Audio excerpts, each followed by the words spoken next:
Hey, True Believers, Chris Mack coming at you today with Green Lantern issue 44. We are continuing in the Blackest Nights, and if you're a fan of zombie-esque stories with chainsaw massacre, sci-fi antics, some romantic intertwinement, this book is up your alley. But before we get all into that, let's talk about Red Badge of Rage Part 2. This is Peter J. Tomasi doing the story and words, Patrick Gleason doing the penciling, Rebecca Buckman, Steve Nugent, and Keith Campaign, and Gleason doing the inks, Randy Mayer and Gabe Eltabe doing the colors, Steve Wan's the letter, and there's everyone else working on the book. And I love how this opens up, this ominous feeling of Mogo coming to planet Oa. And it looks so peaceful as Kyle looks up into the sky and he goes, "What's he doing here, Salak?" "It's a planet, Rainer." "Okay, what's it doing?" "It seems to be waiting." "For what?" "I have no idea." So Mogo's reporting for duty? Obviously. And I just love how you can see it in the atmosphere and not knowing what type of actions a planet can take. Now, Monk says, let's focus on the matter at hand because we need to get the ring off your fellow Lantern's hand. As we see Guy Gardner ripping through the Black Lanterns, not caring about his own safety, and tragically, no one else's. Even though Kyle wants to save him because he's his friend, and they know that the red rings are not the greatest thing to be on your finger because it just brings out your rage and hatred. Even though we get some great moments of Guy Gardner just ripping through Black Lantern zombies with a chainsaw a la Evil Dead style. I love it. But as Kyle goes to make this decision, the central power battery finally falls at the infestation of these Black Lanterns. So you're torn between saving your friend and saving your core. And he's not sure what to do. He wants to save Guy. But Vath, having the militaristic mind, he goes, "Rainer, no, wait. Get the hell off. That red ring on his fingers because of me. If anyone can get through Guy's rage, I can. Once he sees I'm alive, he'll stop doing what he's doing. We can't afford that right now." What the hell are you talking about? With the red ring and green rings on Gardner's completely destroying these Black Lanterns. His body count's triple the amount that we can put down with Monk.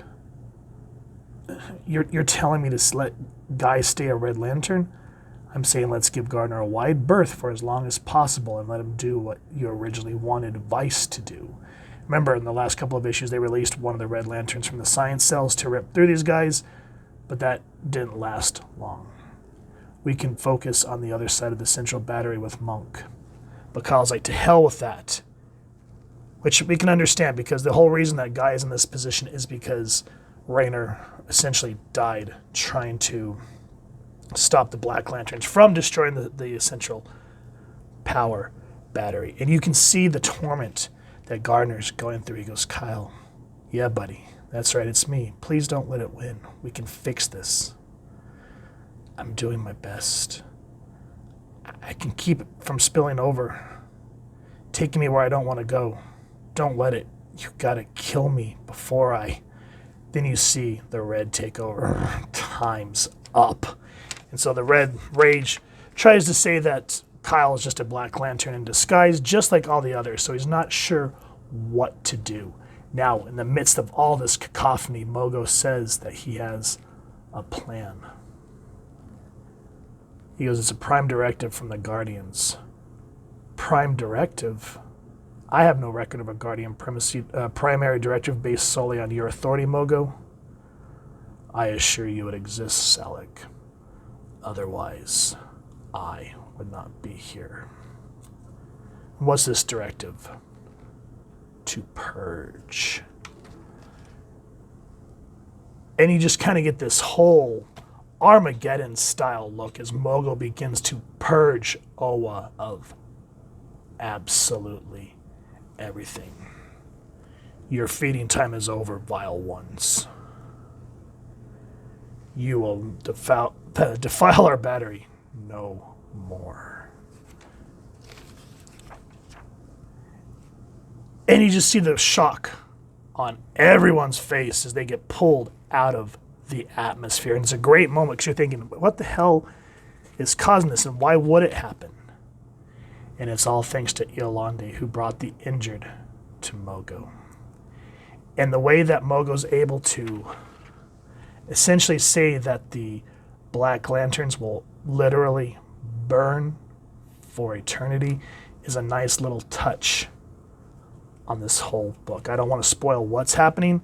Come read the books, because right when you think you have a moment to rest, Guy Gardner's back in action and ready to now take on the Green Lantern Corps.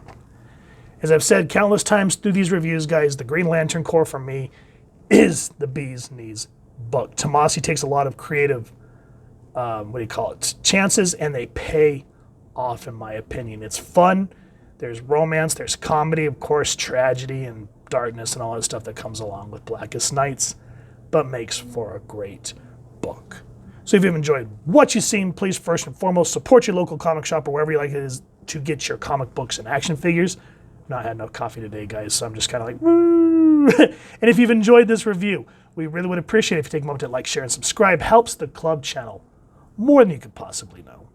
And if you don't mind hitting that fancy little Mogo bell next to subscribe, that way as we continue to upload content, you guys get notified. Come to the channel, and we love talking with you and hearing your thoughts and feedback down in the comments below or our social media pages, which I'll make sure to leave the links down in the description. So with all that said, thank you so much for stopping by.